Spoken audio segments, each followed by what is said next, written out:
What's up, y'all? It's your girl Cornelia back with another episode of Black News, a podcast where we break down current events, hot topics, and local stories involving Black people. Now let's get into it.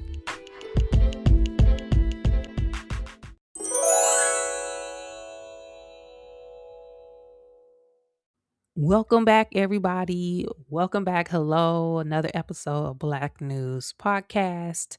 Hi, everybody.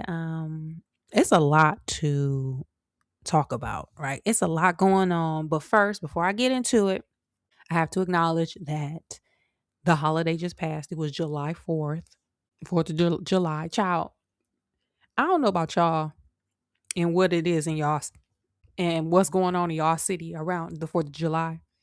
But people in LA County got some of the loudest dang fireworks that I've ever heard in my entire life. I'm talking about they be sounding like real life explosives. I just learned that they're banned. But hey, they ain't do a police sweep because we have some of the craziest fireworks here in our county. So with the holiday happening, that's one of the main things that goes on in Los Angeles, right? And while personally, as a Black person, my relationship with the 4th of July is very nuanced, like many others. They be out here, they be kicking it in SoCal. So my holiday weekend was pretty decent. I will also say it's been a lot happening around the country as it relates to the 4th of July, specifically this year, with it being the 250th anniversary of the United States of America. 1776, 1776, 76, that's when America was, doing air quotes, founded. There have been concerts all over the place. There have been, videos of performances. We've seen discussions of celebrations. We just had the Obama Presidential Center opening, which should have been our 250th celebration. But one thing specifically happened in Washington, D.C. this past weekend. They've been having this little bootleg celebration for like a couple weeks now. There was severe weather. It got rained out. The sets was falling down. There was video pictures going viral where some of the people who are Red Hat supporters who are out there specifically aligned with the other side of the aisle had to find shelter in the Black Smithsonian Museum, which people were like, "Oh, look at our ancestors teaching lessons, baby. People ain't learning nothing, baby. Them people don't. They not. They not. That's not what's happening. They ain't reading nothing up in there. Okay, they ain't reading." But one thing that is magnified as far as the conversation, there was a masked militia that marched through Washington, D.C., carrying white supremacist flags, Confederate flags. But one thing that is circulating, there are pictures that are going viral taken where these people, full mask, khakis, polo shirt, just ridiculous, while standing around a sole Black woman. There was a sole man who looked like he was of Asian descent, and there was another picture with a Black man. And it just highlights what, for a lot of us, our experience and our relationship with this country as we cross into the 250th year.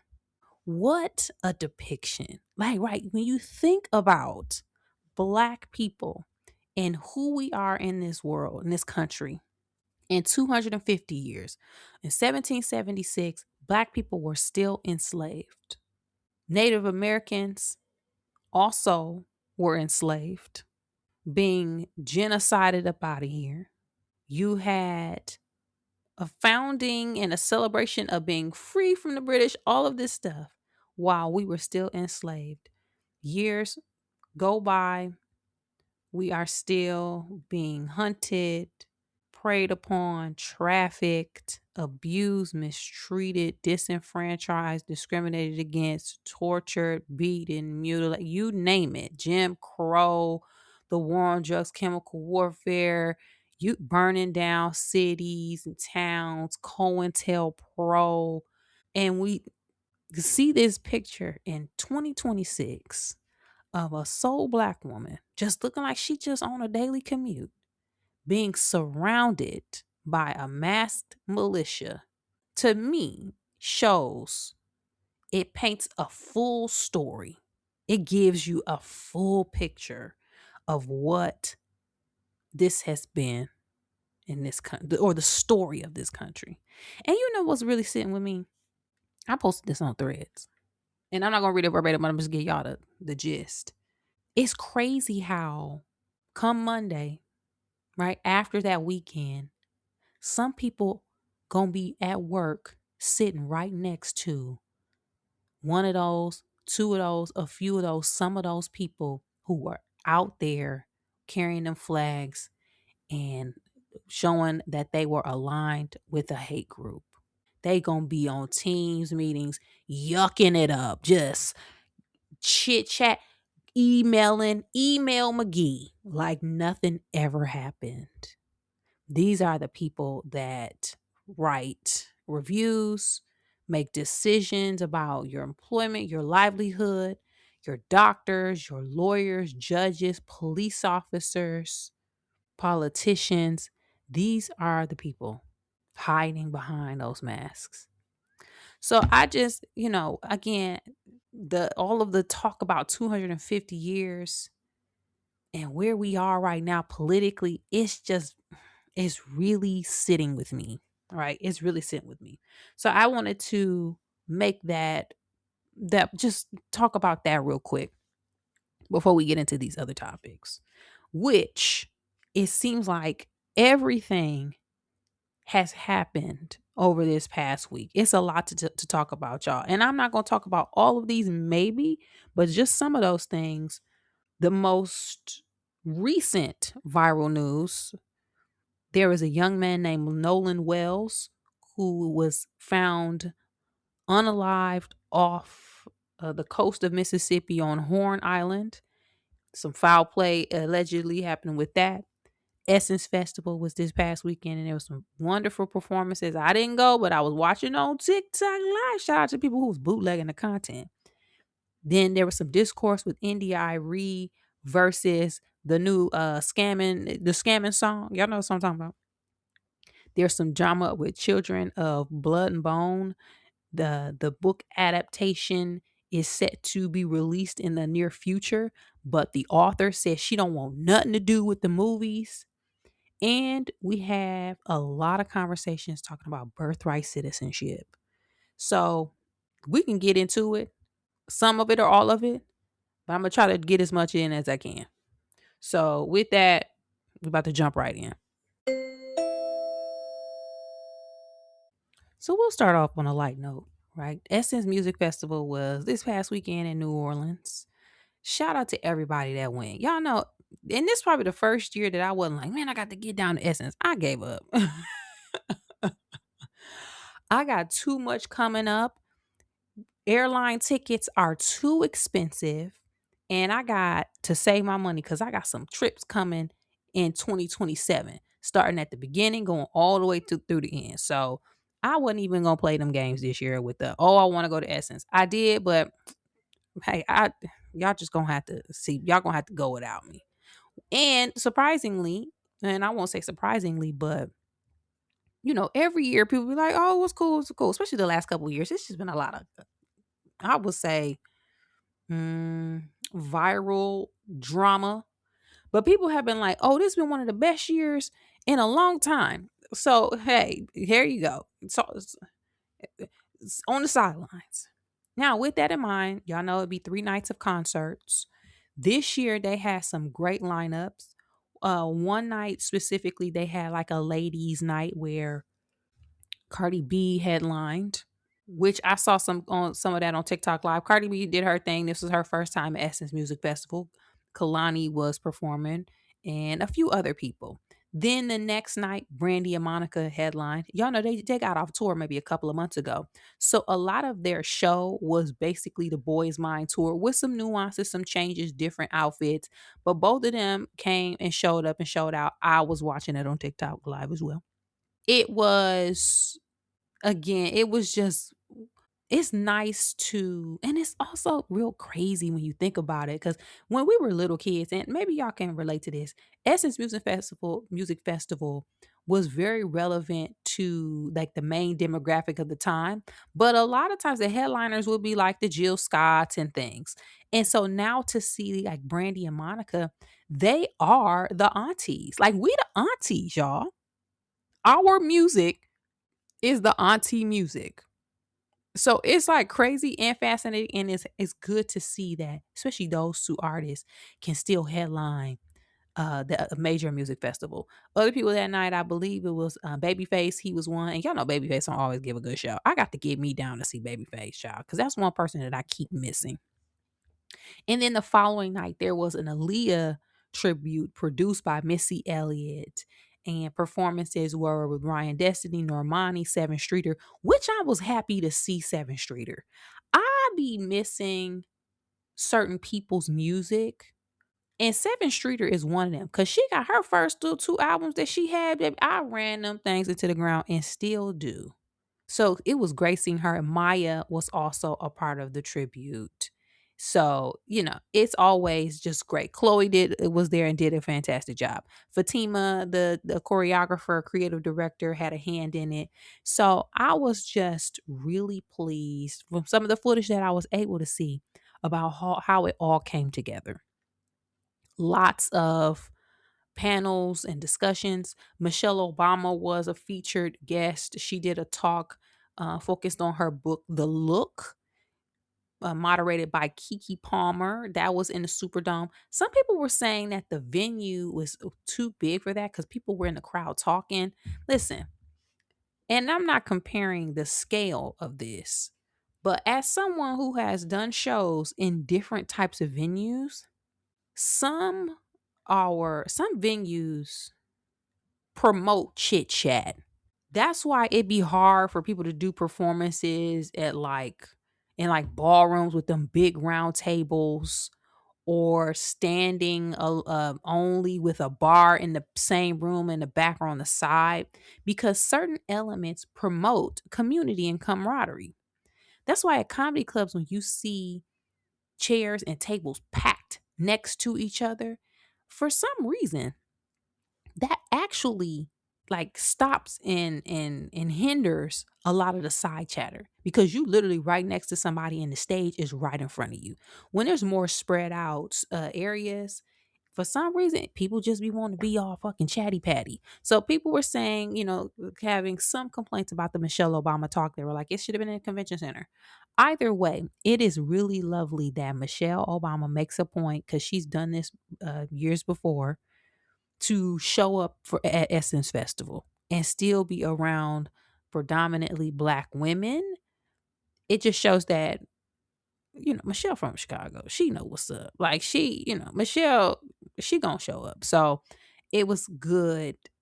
I'm happy that she was there. Overall, it sounded like a great week. There were some people having some complaints, but what I've learned and what I've noticed, one, a lot of people complain that don't even be there. I've been seeing a lot of people like, yeah, Essence ain't what they used to be. Girl, you at home. How you know? People on the ground had complaints about like lines and how long it was and having to be outside in the heat. But otherwise, a lot of that chatter be somebody who didn't even get tickets to go to any of the events. Like, let's keep it real. A lot of also chatter was, and I talked about this, I think, even a couple episodes ago, maybe even the last one. I'm starting to get real annoyed with the shoulda, coulda, wouldas. Like, I saw this with the Aaliyah tribute. They're like, they should have had Sierra. Be quiet. It was if they would have had Victoria on it would have been stop. But they didn't. They had Chloe, Normani, Ryan Destiny, Seven Streeter, and Maya. And it was fantastic. Like, let's stop with this. Yeah, we can all have our it should have been could should have could, but like I'm enough, man. Those ladies did a great job. It was well put together. You and also side note, you don't know what Sierra and them got going on. Victoria Monet is on tour with Bruno Mars. She can't do it. They literally last time I saw they were in like France or somewhere. Like where the girl is out of town. She can't. So just beat it and hush. Otherwise, it's been great. It looked great. I am gonna be back on my I need to get to Essence Festival kick. I'm back on it because my next year 2027 is so packed. I'm not even gonna try to I ain't gonna even attempt. I will say I am interested to see what the chatter is and possibly finally going 2028, especially as we lead into the election that is going to be coming that year. Because with all of that, y'all know it's going to be a lot of mobilizing. It's going to be a lot of people showing up to get that last push of black voters engaged. We don't know what is to come, but as we've seen in years past, Essence Festival happening in July is prime real estate for any social action that is going to be taking place within the black community. So if anything, I may actively put a pin in July of 2028. But we'll see. TBD on that. Otherwise, what are your thoughts about it? Did you go in person? Did you watch the clip somebody live stream on TikTok live? Yeah, because that's the new plug. I was hoping that the partnership with Hulu that they had a couple years ago, as well as them live streaming on their YouTube, was still a thing. Child, no, it wasn't no live stream,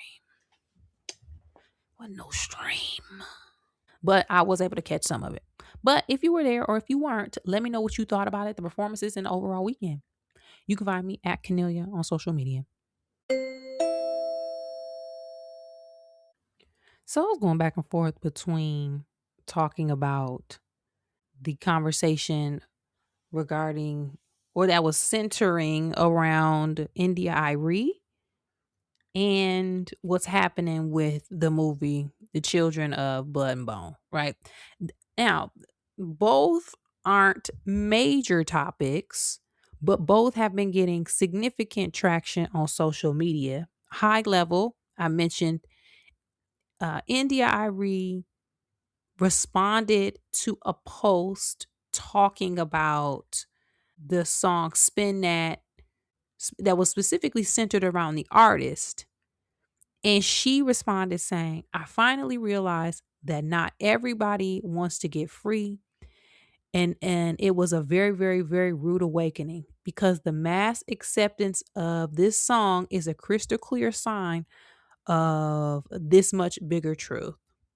There has been some conversation about how that song is the song of the summer, while the messaging of it, because it started out where all my scamming ass N words at.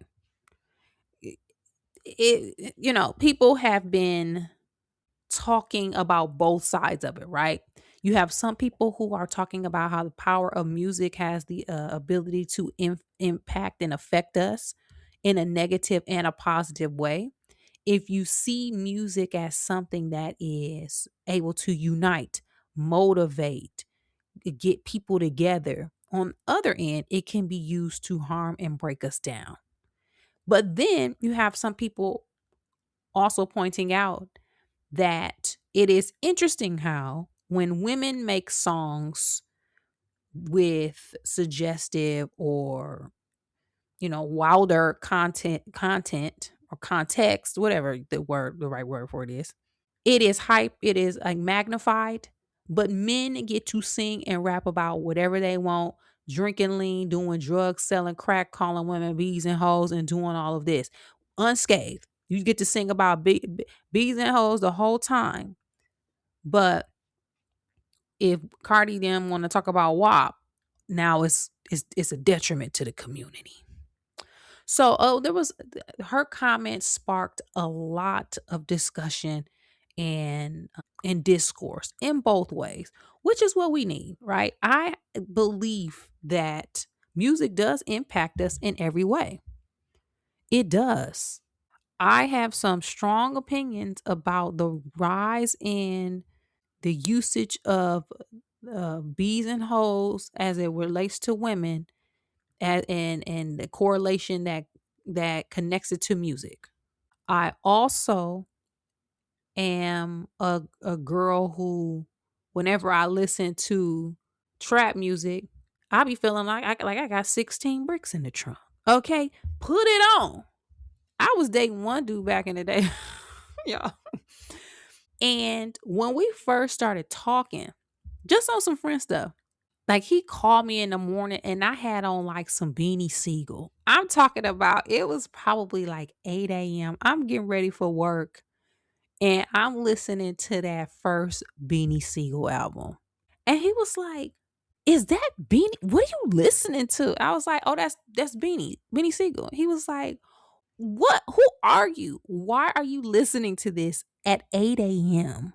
Hey, baby, don't hate the player, hate the game. Like the streets calling me, okay? The streets need me. So I when it comes to my musical taste, they're very nuanced, but I also understand impact. So the conversation that is around is swarming around this, it's interesting. And I don't feel no kind of way about it because I know what double standards are.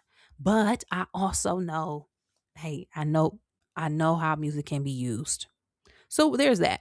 The other topic that I mentioned, and me highlighting these is a good opportunity for me to just go ahead and talk about both. Look at it. The movie, The Children of Blood and Bone. It is a series, very popular adult fantasy series, authored by a black woman. And I hope I don't mess up her name because I never heard her say her name. Tommy Adeyemi. The book the rights were purchased and it is now being made into a movie directed by the legendary Gina Prince Bythewood, starring every black person in Hollywood. Some of the likes of Damson Idris, Thuso, I forget Thuso's last name, Chiwetel Ejiofor, Regina King. There's a lot of people in this cast. And a lot has been revealed about the adaptation, which I did not know about. Let me first start by saying they did like a sneak preview and show some like behind some like early footage of it. And from the people that I know that attended, they said the movie looks fan freaking tastic. And this is a huge feat because we know fantasy, black Afrofuturism, anything in that area doesn't get greenlit the way we think and the way we hope. Black Panther really blew the door open on a lot of this. Not to say that was the first iteration or the first thing, but the success at the box office, the continuous buzz of that movie, the cast ambassadorship, Chadwick Boseman, because he was at the forefront and was a dream of a lead for that movie, as well as the direction of Ryan Coogler, really put a spotlight on possibility for black film as it relates to subject matter that ain't just the same old same old. And yes, it's a super hero film, so it could fall into that same old demographic, but it wasn't. It was so much more. So with that, movies like Children of Blood and Bone have the opportunity to be made. Now, one thing that I did find out that I did not know, people were saying now it's with Paramount. And y'all know what has been happening with Paramount as far as the head of Paramount bought Warner Brothers and all of the assets. The head of Paramount guy is to be aligning with the red hat. Paramount also bought BET, those left remaining assets of BET from Tyler Perry. It's some stuff that's about to change with Paramount as it relates to black content. But people were saying that the book rights were originally purchased by Lucasfilm. George Lucas and them. Y'all know George Lucas. Hey man. Now it was Red Tails, but that's, don't get me started. But from a high level perspective, people would think that It would be a better idea to produce the film under Lucasfilm's banner versus Paramount. But here we are. So early talks about the movie and production and casting, it seemed like the author of the book was on board, excited. She seemed to be very involved and hands on. I don't know how much. I don't know if she had a hand in the cast. Some people were upset about casting choices because Amanda Steinfeld, I believe that's her last name, is a light skinned, I think she might be mixed race, black woman. And they were like, well, what was this? Because these are people who are not mixed race. Like people were upset. I don't know the specific details. I know that that made people mad. But as of this past weekend, allegedly, apparently, and according to her, the author of the books, she do not want to be involved and don't want nothing to do with this movie, which is crazy because it is a 3-part book. People were thinking that it was going to be a 3-part movie. And if the author is out, this is going to be one of the hugest productions, press junket. This is going to be massive. So for her to be like, I don't want nothing to do with it, child, something going on. That's crazy. So to summarize, because it was a lot, and all of this came about because she posted on her Instagram stories some maybe like 3 or 4 slides that insinuated and said specific things. She didn't make a statement. Her publicist didn't make a statement. She did not do no interviews. This was all grabbed from her IG stories. So somebody summarized it on social media. I'm going to read it. Because somebody said, can someone who knows how to write a coherent sentence, y'all, people be going through it on social media. Can someone who knows how to write a coherent sentence explain what's up with the discourse around the Children in Blood and Bone movie? I keep seeing posts from folks who don't seem to know what commas, sentences, and capital letters are. LOL. And they probably said that, yeah, the shade, but people were making a lot of assumptions. Again, we are only going off of 3, 4, 5 Instagram story slides. So some people were like, yeah, it gotta be because of Paramount. Paramount, right? They be doing all this other stuff. Some people were like, yeah, it's because the casting decisions. And it was the casting. Then some people were like, they should have had Ryan Coogler produce or direct it because we wouldn't have been dealing with this if it was Ryan Coogler. At that point, I had to respond to someone and say, because they were kind of shading Gina Prince, Bythewood. Or even if it was just production company standpoint. I had to remind people, hey, Gina Prince Bythewood is one of Ryan Coogler's mentors from what we gather and his conversations that he's had and things he's talked about. She's also a phenomenal director. Don't forget, Woman King just was in, hey, I just watched that a couple weeks ago again. Old Guard, Love and Basketball, Beyond the Lights, Secret Life of B. Like, we're not going to play on Gina Prince Bythewood. Let's not do that. She was well equipped to do this. So I would assume that it is not about the direction of the movie. There's some other things at play, right? So let me say that. So somebody responded with the recap. They said, from my understanding, the author had publicly shared she will not be involved in the promotion of the film version. She shared this by showing DMs from her Instagram. One of those DMs was to the movie's main actress. This was Amanda, is it Steinberg? Let me Google it. What's that girl name? Amanda Steinberg. One of those DMs was to the movie's main actress telling her to keep her name out her mouth.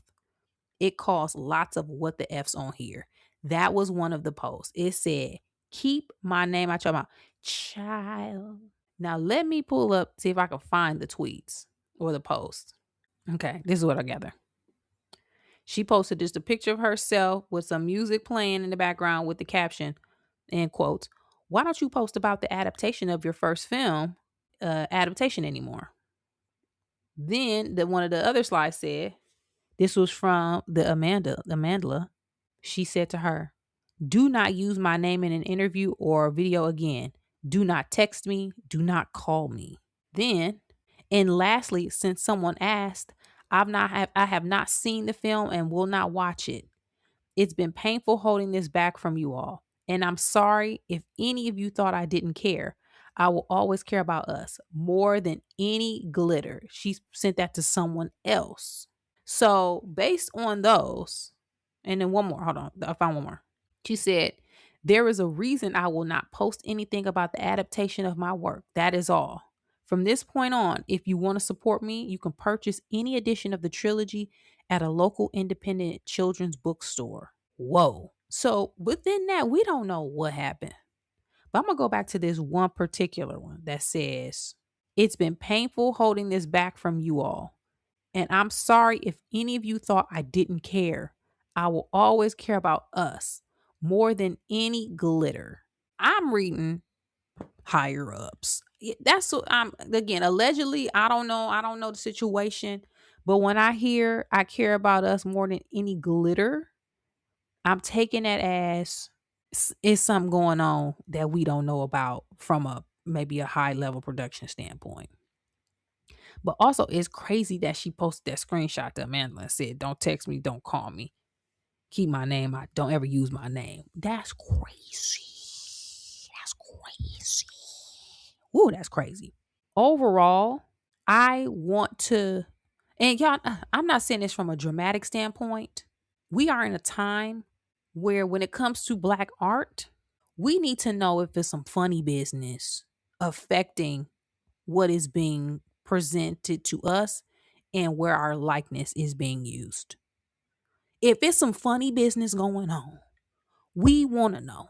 We are in a time that art is really going to be one of the catalysts for change, for conversation, for forward movement, for fighting against powers that be, all of that. That is what art is. And when in times like this, Black art really steps up. So if it's something going on that is affecting this movie, I want to get us for us to get to the bottom of it. I'm also wondering because y'all know how stuff like to hit the fan in the 25th hour. And I would hate for whatever drama this is to really surface around the time when it's time to promote this film, because that has a possibility of tanking this. Let's say it ain't really a huge deal. What if it's some personal beef, right?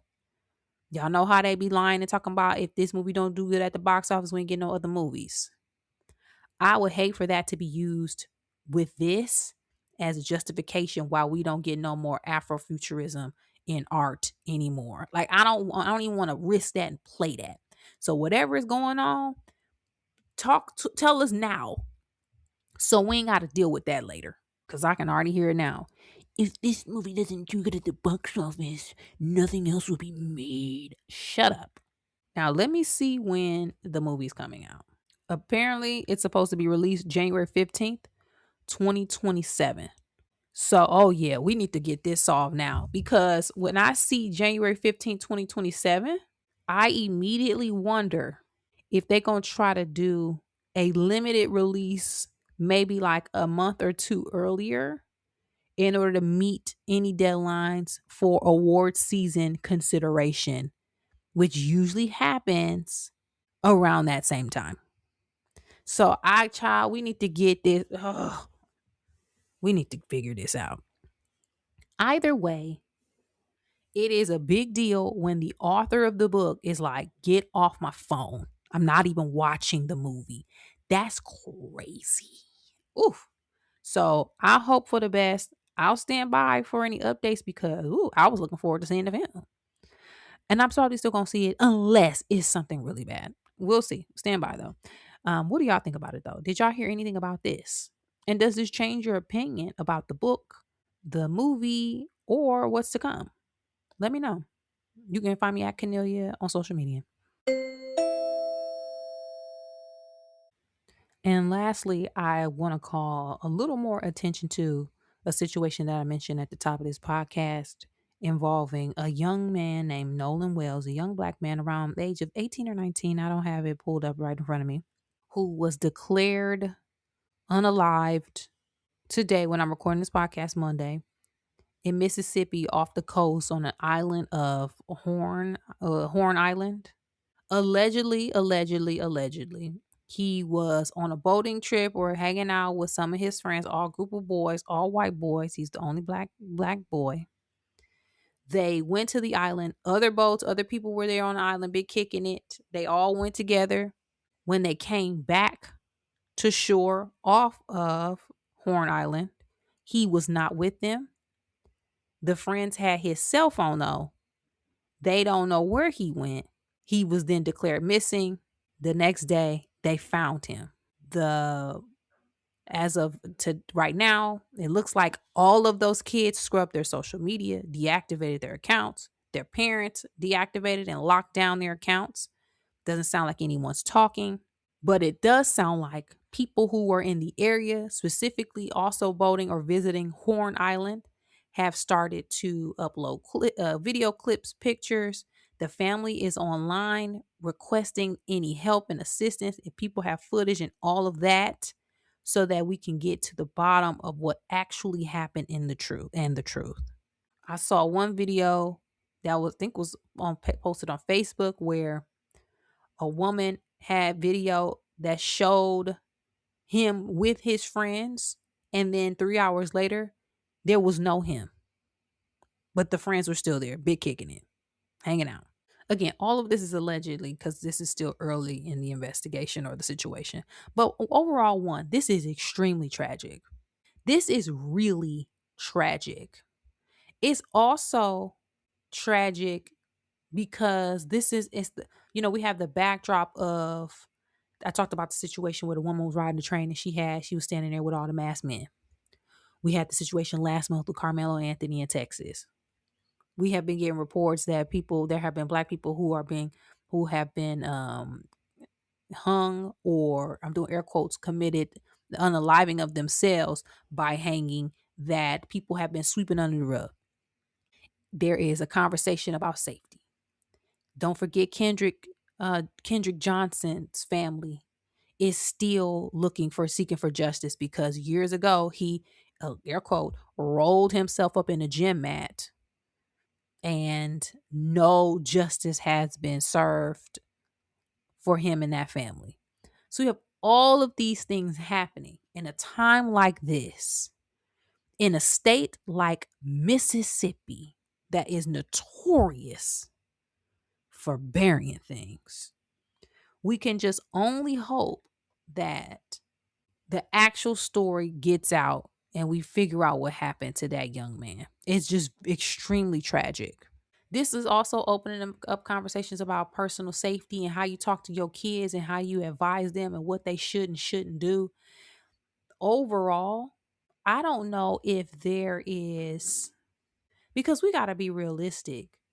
Yeah, you can try to avoid situations as much as possible, but sometimes people be seeking you out. Like, it's just, ugh, I hate everything about this. And I feel so bad for that young man's family because one thing I cannot imagine, mm, mm, mm, I cannot, every time I see situations like this, I cannot imagine being that family and feeling so helpless because you at the mercy of everyone else when it comes to justice for your kids and your family member. You can do all the press conferences. You can get online. You can start a viral campaign. You can hire a private investigator. You can get an independent autopsy. But at the end of the day, you at the mercy of someone else. And whether or not you get justice depends on how they feel about it.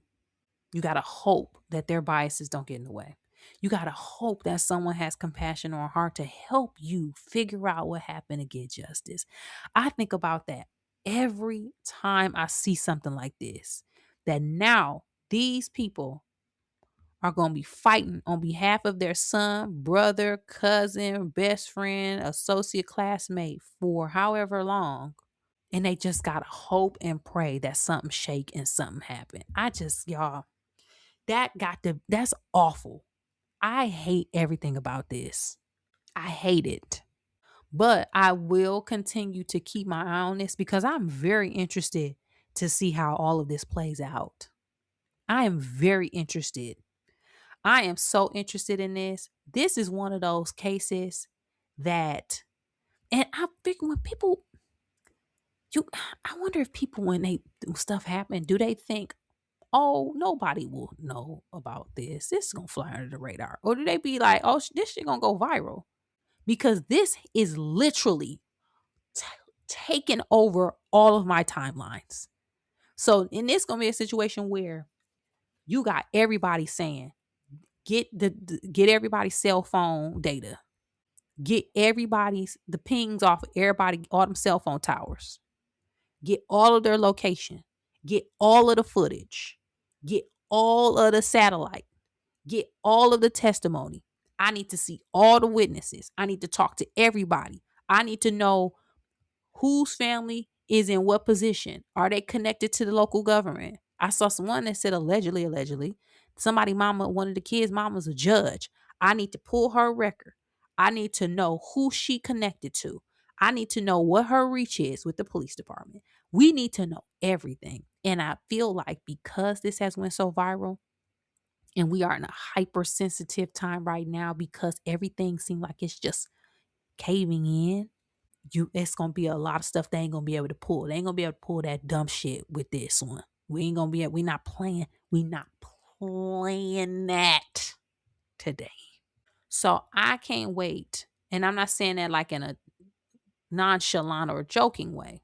I'm saying I can't wait, meaning I like everyone else got my eye on this to see what is uncovered. They better do right by this family. But let me know your thoughts about this. Again, rest in peace to Nolan Wells. That young man is no longer with us, and we're just going to stand by to see what happened. Let me know your thoughts about it, though. You can find me at Cornelia on social media.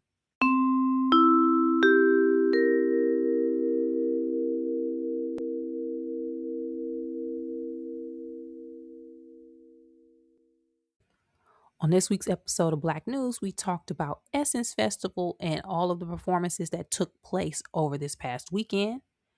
We also talked briefly about 250 years of America, what that means for us, and our perception of this country as we stand here today overall. And then we also quickly highlighted some conversations circulating around NDIRE as it pertains to music and its impact, and also the film adaptation of Children of Blood and Bone. Hit me up. Let me know your thoughts about all of these topics, some or none, and I'll check back with you guys next time.